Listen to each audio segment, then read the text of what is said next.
നമസ്കാരം.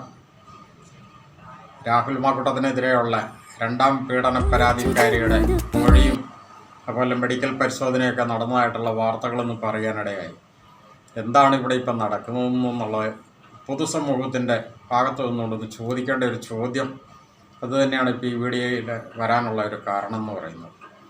ഇവിടെ ഈ ഇലക്ഷൻ എടുക്കുമ്പോഴത്തേക്കും ഈ പാവാട രാഷ്ട്രീയം അതൊക്കെ എത്ര കാലം പഴക്കമുള്ളതാണ്. അതൊക്കെ ഇപ്പോഴും എടുത്തിട്ടുണ്ട് അലക്കുന്ന ആ ഒരു വൃത്തികെട്ട ഒരു രീതി ഈ കേരള സമൂഹത്തിന്, ഈ മലയാള സമൂഹത്തിന്, അതും ഈ ആധുനിക കാലഘട്ടത്തിൽ ഇപ്പോൾ വർഷം ഇത് 2026 ഈ കാലഘട്ടത്തിൽ ഇതൊക്കെ എത്ര ആഭാസമാണ് ശരിക്കും പറഞ്ഞു കഴിഞ്ഞാൽ. ഒന്ന് ആലോചിച്ച് നോക്കുക. ഇതിൻ്റെയൊക്കെ പിന്നിൽ പ്രവർത്തിക്കുന്ന കരങ്ങൾ ഏതൊക്കെയാണെന്നുള്ളത് അരിയാഹാരം കഴിക്കുന്ന എല്ലാവർക്കും മനസ്സിലാവുന്ന ഒരു കാര്യം തന്നെയാണ്. 2-3 വർഷം മുമ്പുള്ള സംഭവങ്ങൾ നിങ്ങൾക്ക് വേണമെങ്കിൽ സാങ്കേതികമായിട്ടൊക്കെ പറയാം.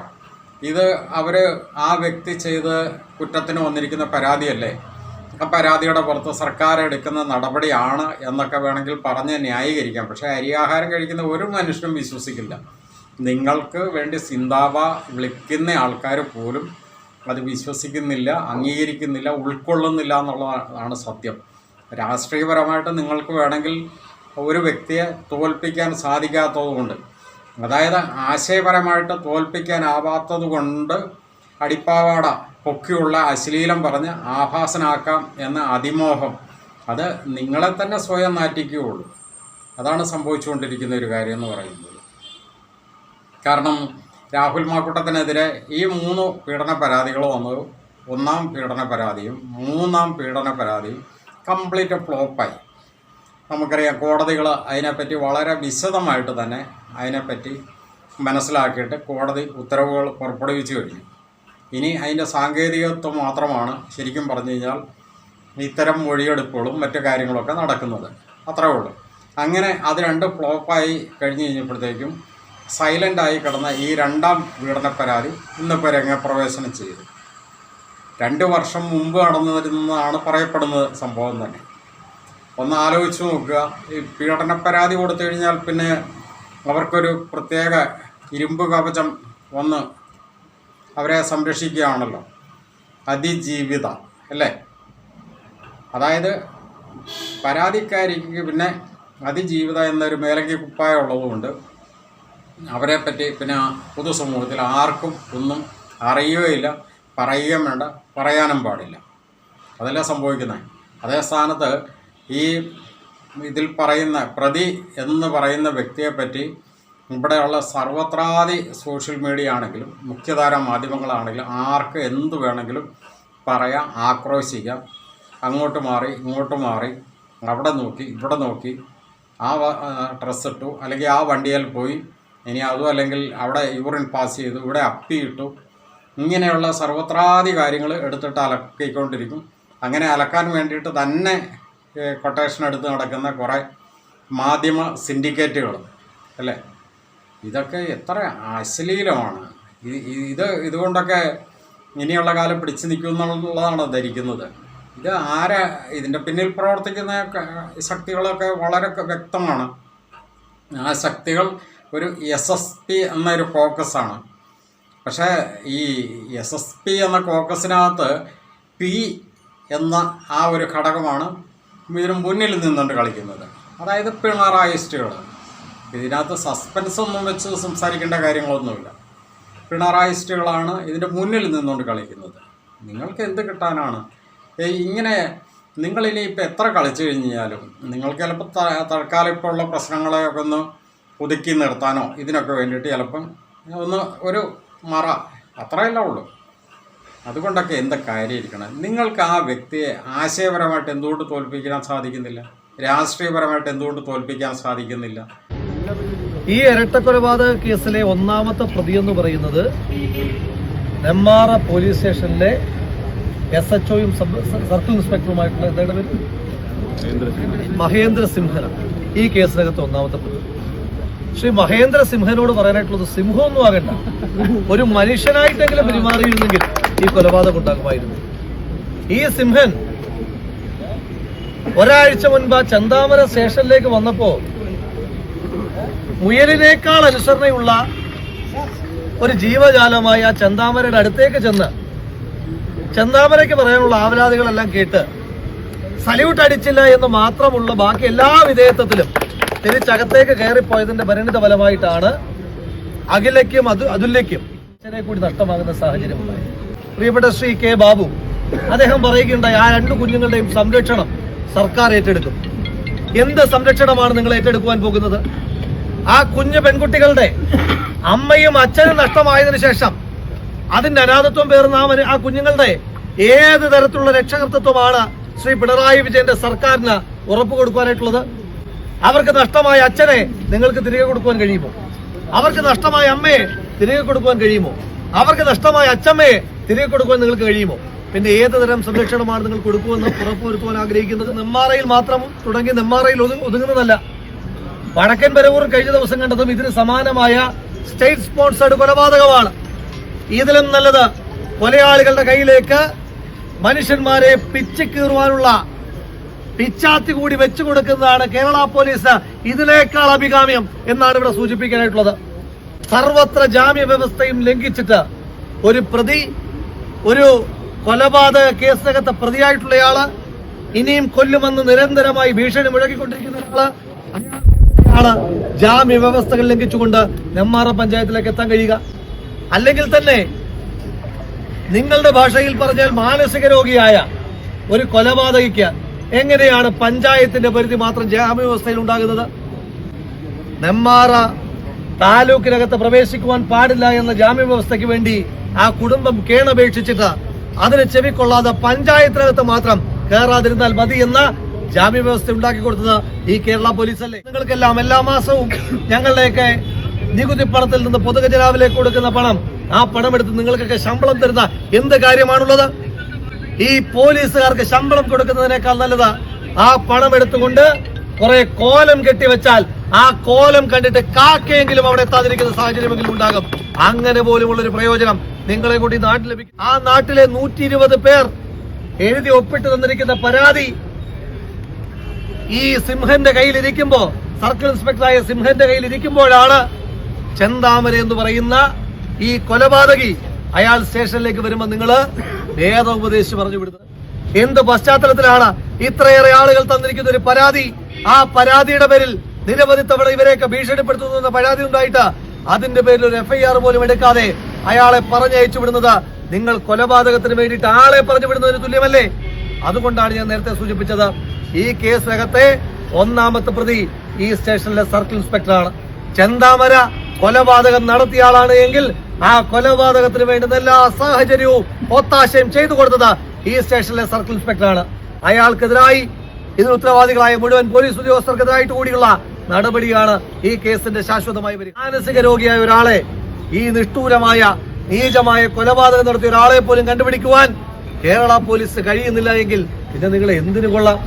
ഇനി ആ ചെന്താമര എന്ന പേര് കേൾക്കുമ്പോൾ, അല്ലെങ്കിൽ തന്നെ ചുവപ്പും താമരയും അടങ്ങിയിരിക്കുന്ന കേരള പോലീസിന് ആ പേരാണോ പ്രതിരോധം? ചെന്താമര എന്ന പേര് കേൾക്കുമ്പോ സ്വാഭാവികമായി ബഹുമാനം കൊണ്ട് എഴുന്നേറ്റ് സല്യൂട്ട് അടിക്കുന്നത് കൊണ്ടാണോ നിങ്ങൾ ചെന്താമരയെ പിടിക്കാതിരിക്കുന്നത്? ഒരു മാനസിക രോഗിയിൽ നിങ്ങൾ വിളിക്കുന്ന ആളെ പോലും പിടിക്കാൻ കഴിയുന്നില്ല എങ്കിൽ ദയവ് ചെയ്ത് ഈ സിംഹം എന്നുള്ള പേരൊക്കെ ഇട്ടിട്ട് വെറുതെ ആ സിംഹത്തിന് കൂടി പേര് ദോഷമുണ്ടാക്കാതെ രാജിവെച്ച് വേറെ വല്ല പണിക്ക് പോകുന്നേ. വേറെ പണിക്ക് പോകാൻ ഞാൻ പറയില്ല. ഒരു പണിക്ക് നിങ്ങളെ കൊള്ളാത്തത് കൊണ്ടാണ് ആ 2 മനുഷ്യർ, ഇന്ന് നമുക്കിടയിൽ ജീവിക്കേണ്ടുന്ന ആ 2 മനുഷ്യർക്ക് ക്രൂരമായ അന്ത്യമുണ്ടായി. കെട്ടിവെച്ചിട്ടുണ്ടല്ലോ വലിയ ബാരിക്കേഡ്. ചട്ടിത്തലയുള്ള പോലീസുകാർ എല്ലാ സ്ഥലങ്ങളിലും ഇങ്ങനെ തലയിൽ ഇങ്ങനെ ചട്ടിത്തല പോലുള്ള ഹെൽമറ്റും ഒക്കെ വെച്ചിട്ട് നിൽക്കുകയാണല്ലോ. ഈ പോലീസ് സന്നാഹം ന്യായമായൊരു സമരവുമായി ഈ നാടിന് വേണ്ടി ചോദിക്കുവാൻ വരുന്ന ഈ ചെറുപ്പക്കാരെ തടയുവാൻ വേണ്ടി നിങ്ങൾ ഒരുക്കിയിരിക്കുന്ന സന്നാഹത്തിന്റെ 1000-ൽ 1 അംശമെങ്കിലും ആ ചെന്താമരയ്ക്ക് നേരെ കാട്ടിയിരുന്നുവെങ്കിൽ അഖിലയ്ക്കും അതുല്യയ്ക്കും പിതാവിനെ കൂടി നഷ്ടമാകുമായിരുന്നില്ല. അമ്മയെ നഷ്ടമായ വേദനയിൽ പിതാവ് മാത്രം അവശേഷിക്കുന്ന ആ കുഞ്ഞുങ്ങൾ അവരിന്നലെ കരഞ്ഞുകൊണ്ട് പറയുന്ന ഓരോ വാക്കുകളും അത് ഈ പോലീസ് ഉദ്യോഗസ്ഥന്മാരുടെ തലയിൽ പതിക്കുന്ന ശാപവാക്കുകളാണ്. ആ ശാപത്തിൽ നിന്ന് ഒരു കാലത്ത് നിങ്ങൾക്ക് മുക്തി ഉണ്ടാകുവാൻ പോകുന്നില്ല എന്ന് മാത്രമാണ് ഈ സാഹചര്യത്തിൽ സൂചിപ്പിക്കാനായിട്ടുള്ളത്. ഇന്ന് വരെയും ഈ കേരളത്തിലുള്ള ഈ 140 MLA മാരെടുത്തു കഴിഞ്ഞ് കഴിഞ്ഞാൽ ഒരു ചെറിയൊരു കടുകുമണിയോളമെങ്കിലും ഒരു അഴിമതി ആ മനുഷ്യൻ്റെ മേലെ നിങ്ങൾക്ക് ആരോപിക്കാൻ സാധിക്കുമോ? അതുപോലെ തന്നെ ഏറ്റവും ജൂനിയർ ആയിട്ടുള്ള ഒരു MLA ആണ് പാലക്കാട്. MLA എന്ന നിലയിൽ അദ്ദേഹത്തിൻ്റെ പ്രവർത്തനങ്ങൾ മോശമാണ് എന്ന് നിങ്ങൾക്ക് സ്ഥാപിക്കാൻ പറ്റുമോ? അതൊന്നും നിങ്ങൾക്ക് സാധിക്കുന്നില്ല. ചുരുങ്ങിയ കാലഘട്ടത്തിനുള്ളിൽ തന്നെ അദ്ദേഹം നടത്തിയിട്ടുള്ള വികസന പ്രവർത്തനങ്ങൾ, അവിടെ ജനങ്ങളുടെ ഇടയിൽ അദ്ദേഹം ഇറങ്ങി പ്രവർത്തിച്ചിട്ടുള്ള കാര്യങ്ങൾ വെച്ച് നോക്കിക്കഴിഞ്ഞാൽ അദ്ദേഹത്തിന് ലഭിക്കുന്ന മാർക്ക് കേരളത്തിൽ ബാക്കി ഏത് MLA-മാർക്ക് കിട്ടും, ഏത് നേതാക്കന്മാർക്ക് കിട്ടും? അപ്പോൾ അതൊന്നും നിങ്ങൾക്ക് ഇല്ലാത്തത് കൊണ്ട് ഇങ്ങനെ ഈ അടിപ്പാവാട രാഷ്ട്രീയം പറഞ്ഞ് ആ വ്യക്തിയെ നശിപ്പിച്ച് താറടിച്ച് ഇല്ലാതാക്കാമെന്നുള്ള നിങ്ങളുടെ അതിമോഹം. കാരണം ഇതിനു മുമ്പ് നടത്തിയിരിക്കുന്ന ഒരു 2-3 കാര്യങ്ങൾ വെച്ച് നോക്കുമ്പോൾ നിങ്ങൾ അത് വലിയൊരു ആത്മവിശ്വാസം തരുന്നുണ്ട്, പ്രത്യേകിച്ച് ഉമ്മൻചാണ്ടി സാറിൻ്റെ കാര്യത്തിനകത്ത്. കാരണം ഈ കേരളം കണ്ട ഏറ്റവും അധികായനായിരുന്ന, അതുപോലെ തന്നെ ഏറ്റവും ജനകീയനായിരുന്ന ഒരു മുഖ്യമന്ത്രിയായിരുന്ന ഒരു മനുഷ്യനെ ഇങ്ങനെ ഒരു വിഷയത്തിനകത്ത്, സ്ത്രീ വിഷയത്തിനകത്ത് ഒരു സ്ത്രീയെ രംഗത്തിറക്കി അവർക്ക് വേണ്ട പണവും മറ്റ് വാഗ്ദാനങ്ങളെല്ലാം നൽകി അവരെ കൊണ്ടൊരു കള്ള പരാതി കൊടുപ്പിച്ച് ആ പരാതി പ്രകാരം നടപടിയെടുപ്പിച്ച് ആ മനുഷ്യനെ ഓരോ നിമിഷം എന്ന വണ്ണം ക്രൂശിച്ച് അയാളെ എല്ലാ രീതിയിലും ഒതുക്കി, അതോടൊപ്പം തന്നെ രാഷ്ട്രീയത്തിൽ നിന്നും ഉന്മൂലനം ചെയ്തു, ജീവിതത്തിൽ നിന്നും ഉന്മൂലനം ചെയ്തു, ഭൂമിയിൽ നിന്നും ഇല്ലാതാക്കി, മണ്ണിനടിയിലാക്കി അല്ലേ? അതിൻ്റെ ഒരു ആർമാദിക്കൽ ഇപ്പോഴും നിങ്ങളെ വിട്ടുമാറിയിട്ടില്ല. ആ ഒരു കാഴ്ചപ്പാടല്ലേ നിങ്ങൾ ഈ മനുഷ്യനും കാണിക്കുന്നത് അല്ലേ? ഇപ്പം ഈ അടുത്തിടെ പോലും കൂടെ ഒരു ബസ് യാത്രക്കിടയിൽ ഒരു സ്ത്രീ റീൽസിന് വേണ്ടിയിട്ട് ഒരു യുവാവ് ശരീരത്തെ തട്ടി എന്ന് പറഞ്ഞുകൊണ്ട് റീൽസ് എടുത്ത് ആ യുവാവ് പോയി ആത്മഹത്യ ചെയ്ത സംഭവം. അപ്പോൾ ഇതൊക്കെ നിങ്ങൾ മുന്നിൽ കാണുന്നുണ്ട്. ഈ രീതിയിലാണെങ്കിൽ ഇപ്പോൾ ഇതിനോടകം ഈ വിഷയങ്ങളെല്ലാം തരണം ചെയ്തു ഇത്രയും കാലഘട്ടത്തിനോടകം ഈ വ്യക്തിയും, അതായത് ഈ രാഹുൽ മാക്കൂട്ടവും ഇതേപോലെ ആയിരുന്നെങ്കിൽ നിങ്ങൾ ആശിച്ചിരുന്നു. അതിന് വേണ്ടിയിട്ട് നിങ്ങൾ കുറേ റീത്തുകൾ വരെ ചിലപ്പോൾ ബുക്ക് ചെയ്തിട്ടുണ്ടാവുക അല്ലേ? അങ്ങനെയൊക്കെ സംഭവിച്ചിരുന്നെങ്കിൽ റീത്തുമായിട്ട് മുൻപന്തിയിൽ വന്ന് നിൽക്കാനൊക്കെ ആയിട്ട് നല്ല ഉത്സാഹം കാണിക്കുന്നവരാണ് ഈ SSPയിലുള്ള എല്ലാ വേന്ദ്രന്മാരെന്നുള്ളത് ഇവിടെ അരിയാഹാരം കഴിക്കുന്നവർക്കൊക്കെ മനസ്സിലാവും. പക്ഷേ ഈ അല്പമെങ്കിലും മനസാക്ഷിയുള്ള, അല്പമെങ്കിലും നീതിബോധമുള്ള സകല മനുഷ്യരും ആ യുവ നേതാവിനൊപ്പം തന്നെയാണ്. കാരണം ഇത് 2026 ഈ കാലഘട്ടത്തിൽ ഇത്തരം വിഷയങ്ങൾ, ഒരു സ്ത്രീ പുരുഷ സൗഹൃദപരമായിട്ട് നടന്നിട്ടുള്ള ഏതെങ്കിലും കാര്യങ്ങൾ, പണ്ടുകാലത്ത് നടന്നിട്ടുള്ള കാര്യങ്ങൾ പൊക്കിപ്പിടിച്ചുകൊണ്ട് ഇന്ന് വന്ന് ഒരു മനുഷ്യനെ ടാർഗറ്റ് ചെയ്ത് ഇല്ലാതാക്കുക എന്ന് പറയുമ്പം അത് സാമാന്യ ബോധമുള്ള ഒരു മനുഷ്യന് അത് ഉൾക്കൊള്ളാൻ പറ്റുന്ന കാര്യങ്ങളല്ല. കാരണം ഇവിടെ ഈ ശരിക്കും പറഞ്ഞാൽ ഈ സംസാരിച്ചുകൊണ്ടിരിക്കുന്ന നിമിഷം പോലും 100 കണക്കിന് അല്ലെ 1000 കണക്കിന് ആളുകൾ ഇത്തരം വിഷയങ്ങളുമായിട്ട് ബന്ധപ്പെട്ട് കടന്നു പോകുന്നവർ തന്നെയാണ്. അപ്പോൾ ഇതൊന്നും ഇന്നത്തെ കാലത്ത് ഒരു വിഷയമേ അല്ല. പിന്നെ ഈ സൗഹൃദപരമായിട്ട് നടന്നിരിക്കുന്ന കാര്യങ്ങൾ കുറേ കഴിഞ്ഞ് അല്ലെങ്കിൽ മറ്റേതെങ്കിലും രീതിയിലൂടെ നിങ്ങളുടേതായ ഇഷ്ടത്തിന് വേണ്ടിയിട്ട് അത് വളച്ചൊടിച്ച് അത് മറ്റൊരു രൂപത്തിലാക്കിക്കൊണ്ടുവന്ന് അത് ഭയങ്കരമായിട്ടുള്ള ഒരു സംഭവമാക്കി ചിത്രീകരിക്കുമ്പോൾ സാമാന്യ ബോധമുള്ള ആൾക്കാർ ഇതിനെപ്പറ്റി, നീതിബോധമുള്ള ആൾക്കാർ ഇതിനെപ്പറ്റി ചോദ്യം ചെയ്യുക തന്നെ ചെയ്യും. അതാണിപ്പോൾ സംഭവിക്കുന്ന ഒരു കാര്യം എന്ന് പറയുന്നത്. ഇപ്പോൾ വന്നിരിക്കുന്ന ഈ 2ാം പീഡന പരാതി അവർ ബാംഗ്ലൂരാണെന്ന് പറയുന്നു അല്ലേ? അതുപോലെ തന്നെ അവർ റിസോർട്ടിൽ വന്നു, 2-3 പ്രാവശ്യം പല പ്രാവശ്യം വന്നു എന്നൊക്കെ പറയുന്നു. ഇതൊക്കെ എങ്ങനെയാണ് പീഡനമാകുന്നത് എന്നുള്ളത് സ്വാഭാവികമായിട്ട് മനുഷ്യൻ ചോദിക്കുന്ന ചോദ്യമല്ലേ? ഈ 1-3 പീഡന പരാതികളിൽ ഇത്തരം ചോദ്യങ്ങൾ ചോദിച്ചിരുന്നു. അന്നൊക്കെ നാട്ടുകാരാണോ വിധി എഴുതുന്നതെന്ന് ചോദിച്ചു. ശരിയാണ്. പക്ഷേ കോടതി ചെന്ന് കഴിഞ്ഞപ്പോൾ എന്താ സംഭവിച്ചത്? കംപ്ലീറ്റ് ഫ്ലോപ്പായില്ലേ? ഇതിനകത്ത് സംഭവിക്കാൻ പോകുന്നു അതൊക്കെ തന്നെയാണ്. നിങ്ങൾക്കും അതറിയാം. പക്ഷേ നിങ്ങൾക്ക് ഇതിങ്ങനെ ലൈവാക്കി നിർത്തണം. എന്തുകൊണ്ടാണ്? നിങ്ങളുടെ ഈ കള്ളത്തരങ്ങൾ മറ്റു വിഷയങ്ങളൊന്നും ചർച്ചയാവാതിരിക്കാൻ വേണ്ടിയിട്ട് നിങ്ങൾക്ക് ഇതിങ്ങനെ ലൈവാക്കി നിർത്തുക. അതൊക്കെ വളരെ നികൃഷ്ടവും ആയ ഒരു ആഭാസം എന്ന് മാത്രമേ പറയാനുള്ളൂ. അങ്ങനെയൊക്കെ നോക്കിക്കഴിഞ്ഞ് കഴിഞ്ഞാൽ ഏത് രാഷ്ട്രീയ പാർട്ടികളിലാണ് ഇത്തരം വിഷയങ്ങൾ, അതായത് സ്ത്രീ പുരുഷ സൗഹൃദപരമായിട്ടുള്ള ബന്ധങ്ങൾ അല്പമെങ്കിലും ഇല്ലാത്ത എത്ര നേതാക്കന്മാർ ഈ ഓരോ പാർട്ടിയിലും ഉണ്ടാവും? ഒരു സ്വയം വിമർശനം ഒന്ന് നടത്തി നോക്ക്. ഇപ്പം ഒരു പാർട്ടിയിൽ മാത്രം നോക്കണ്ട, ഏത് പാർട്ടി എടുത്ത് നോക്കിക്കഴിഞ്ഞാൽ ഇതിനകത്ത് എത്ര പേരുണ്ടാവും ഒന്ന് എണ്ണി നോക്കി, എണ്ണിയാൽ തീരുമോ? ശരിക്കും പറഞ്ഞു കഴിഞ്ഞാൽ ഇപ്പം ഇടതുപക്ഷത്തെ എടുത്തു പറയാനാണെന്നുണ്ടെങ്കിൽ നമുക്കറിയാം, ഇവിടുത്തെ സംസ്ഥാനത്തിൻ്റെ ഭരണം നടത്തുന്ന മുഖ്യമന്ത്രിയുടെ ഏറ്റവും വലിയ പൊളിറ്റിക്കൽ സെക്രട്ടറി എന്ന് പറയപ്പെടുന്ന പി ശശി മുതൽ ഇങ്ങോട്ട് വന്നു കഴിഞ്ഞാൽ ഡസൻ കണക്കിന്, പി ശശി ആണെങ്കിലും അതുപോലെ തന്നെ KTDCയുടെ ചെയർമാനായിട്ടുള്ള PK ശശി ആണെങ്കിലും, പിന്നെ ഇടതുപക്ഷത്തിൻ്റെ വലിയ ശക്തനായ MLA എന്നൊക്കെ അറിയപ്പെടുന്ന മുകേഷ് ആണെങ്കിലും, അതുപോലെ തന്നെ എല്ലാവിധ ഭരണപരിഷ്കാരങ്ങളും നടത്തുന്നു എന്ന് നടത്തുന്ന KB ഗണേഷ് കുമാർ ആണെങ്കിലും, KB ഗണേഷ് കുമാറിനെ ഈ വിഷയത്തിനകത്ത് ശരിക്കും പറഞ്ഞാൽ കേരളത്തിൻ്റെ അപ്പസ്തോലൻ ഉള്ളൊരു പരിവേഷം കൂടെ വേണമെങ്കിൽ കൊടുക്കാവുന്നുള്ളൂ. കാരണം ഉമ്മൻചാണ്ടി സാറിനെ ഇല്ലാതാക്കിയ നായികയെ കളത്തിലേക്ക് ഇറക്കിയ കഥാനായകൻ എന്നുള്ള ഒരു പരിവേഷം കൂടി KB ഗണേഷ് കുമാറിന് അവകാശപ്പെടാനുള്ളതാണ്. പിന്നെ അടുത്ത ആളാണ് AK ശശീന്ദ്രൻ, വനം വകുപ്പ് മന്ത്രി. ഇത്രയും പ്രായമായ മനുഷ്യനാണെങ്കിൽ പോലും കൂടെ അദ്ദേഹത്തിൻ്റെ ലീലാവിലാസങ്ങളും അദ്ദേഹത്തിൻ്റെ സന്ദേശങ്ങളും മൊബൈലിലൂടെ അദ്ദേഹം പറഞ്ഞിരുന്ന മൊഴികളും തേൻ മൊഴികളൊക്കെ ഇപ്പോഴും സോഷ്യൽ മീഡിയ കിടന്ന് അലക്കുന്നുണ്ട്. അതുപോലെ തന്നെയാണ് പിന്നെ കടകംപള്ളി സുരേന്ദ്രൻ. വെളുപ്പാങ്കാലത്താണെങ്കിൽ ശരി, എന്താ പറയുക, കുപ്പായൊന്നുമില്ലെങ്കിലും കുഴപ്പമില്ല, മഴക്കുപ്പായം വേണമെങ്കിൽ ഞാൻ വാങ്ങിത്തരാം, ഒന്ന് വരണം കേട്ടോ എന്നൊക്കെ പറഞ്ഞുകൊണ്ട് കരഞ്ഞ് കാല് പിടിക്കുന്ന രീതിയിൽ കിടന്നുകൊണ്ട് നടത്തിയ രഹസ്യ സംഭാഷണങ്ങളൊക്കെ സോഷ്യൽ മീഡിയ കിടന്നുകൊണ്ട് അലക്കുന്നുണ്ട്. പിന്നെ തോമസ് ഐസക്കിൻ്റെ കാര്യം പറയണ്ട, മൂന്നാറിന് പോയി കഴിഞ്ഞാൽ തണുപ്പ് മാറ്റാമെന്ന് പറഞ്ഞ വിഷയങ്ങൾ. ഇനി അടുത്ത ആൾ ശ്രീരാമകൃഷ്ണൻ. കുറേ നല്ല പേരുകളൊക്കെ ഉണ്ട്, ശ്രീരാമകൃഷ്ണൻ എന്നുള്ള പേരുകളെന്നൊക്കെ കേൾക്കുമ്പോൾ പൊതുവെ ഏറ്റവും നല്ലൊരു പേരൊക്കെ ആയിട്ട് തോന്നും. പക്ഷേ പേര് മാത്രമേ നല്ലതുള്ളൂ, കയ്യിലിരിപ്പ് എന്താണെന്നുള്ളത് ഈ വിഷയത്തിനകത്ത് ശരിക്കും ജനത്തിന് മനസ്സിലായ ഒരു കാര്യമാണ്. പിന്നെ വലിയൊരു നേതാവായിരുന്നല്ലോ, പഴയൊരു നേതാവായിരുന്നല്ലോ ഗോപി കോട്ടമുറിക്കൻ, അറിയാലോ. സഖാവ്, കേരളം കണ്ട ഏറ്റവും നല്ല കമ്മ്യൂണിസ്റ്റ് നേതാവായിരുന്ന സഖാവ് VS പോലും കൂടെ പറഞ്ഞത് എന്താണ്?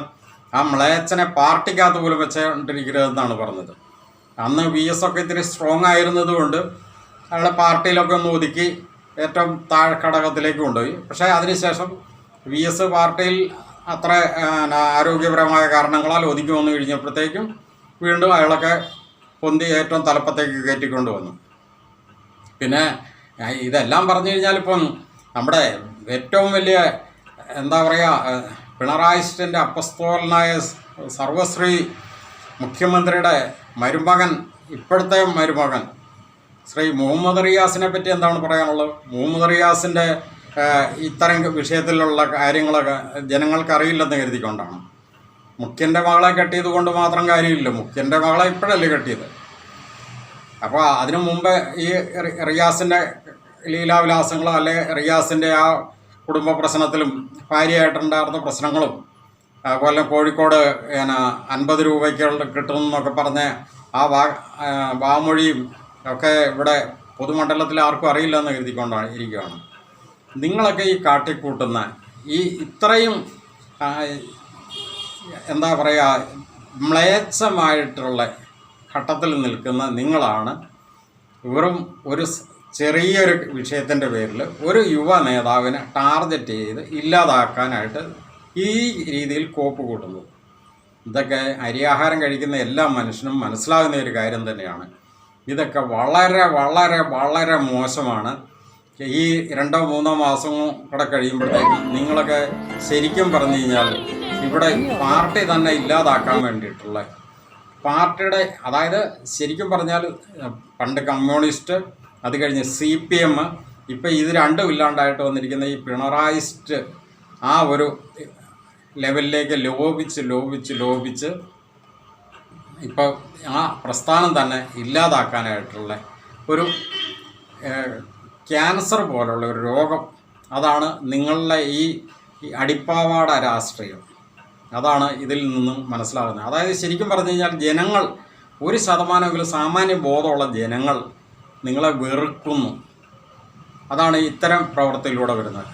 ശ്രീ രാഹുൽ മാങ്കൂട്ടത്തിൽ.